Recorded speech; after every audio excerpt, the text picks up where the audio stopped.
Today I thought we'd take a look at the bridge on the Oasis of the Seas. Sometimes I'm tempted to call it the bridge of the Starship Enterprise because it's almost as sophisticated.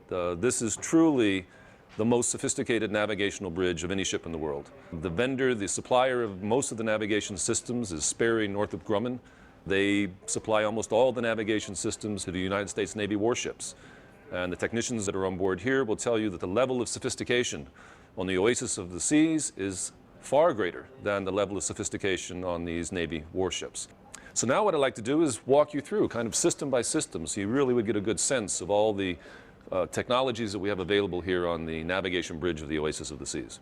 The first system we come to is our machine automation system. This is where we have all of the technical aspects of the ship available on one monitor. Literally any technical aspect of the ship comes up here in mimics that allow us to see precisely what's going on real time at any given moment.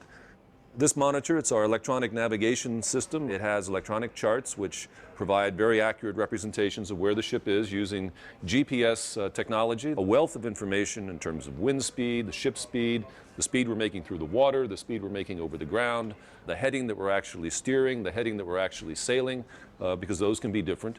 It puts in traffic that might be around us. So again, on one display you have pretty much all the information that you really need to understand what's going on around the ship. Our navigators are sitting in a sitting position. Again, we want them just like an airline pilot sitting there and monitoring the information.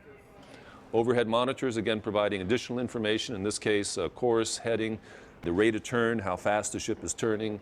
It shows us our azipod indicators. If we were using bow thrusters, we have that indication. And then we can also put on closed-circuit television images. If there's some part of the ship we'd like to be monitoring, that's also available on these forward overhead displays. Here in the center, this is my monitoring station. This is where I can position myself and have, again, the same information available that the navigation officers have, the officers of the watch, as we call them. I have my radar, I have my electronic charting system. I have a very comfortable chair right on the center line of the ship, so I'm looking dead ahead. If you're looking here, something that might be missing is where is the ship's helm? Where is the ship's wheel? The world's largest cruise ship, well then it should have the world's largest wheel or helm, and it's not here at all, is it? Well, in fact, it's all the way in front. We moved the helmsman, which gives him a great view of where he's steering. He has the instrumentation that he needs to steer accurately. Between the two conning positions, we have the center console controls. This is where we have our dynamic positioning controls, DP. We're actually using a very advanced computerized maneuvering system that brings all of the various controls for azipods, bow thrusters into one lever or one joystick, allowing for precision maneuvering with an accuracy of decimeters, which is actually just inches, which again is amazing when you think of the overall size of the Oasis of the Seas. Well, I hope you'll agree with me that the bridge and the level of sophistication on the Oasis of the Seas is quite remarkable. But this is just a small part of the ship. This is an amazing creation, and it's all started in Turku, Finland. So we thought you'd like to get a little bit of a sense of what happens at the shipyard and the obviously vital role that the shipyard STX in Turku, Finland played in creating this amazing ship.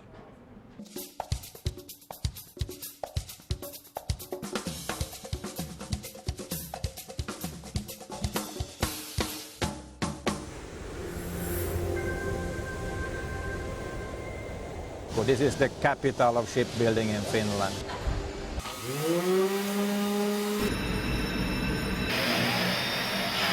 It has meant, everything. The shipbuilding has been traditionally, I think, more than 200 years, a big part of the economy around here. The city of Turku is located around the Aura River. Shipbuilding has existed there. I think 250, close to 300 years.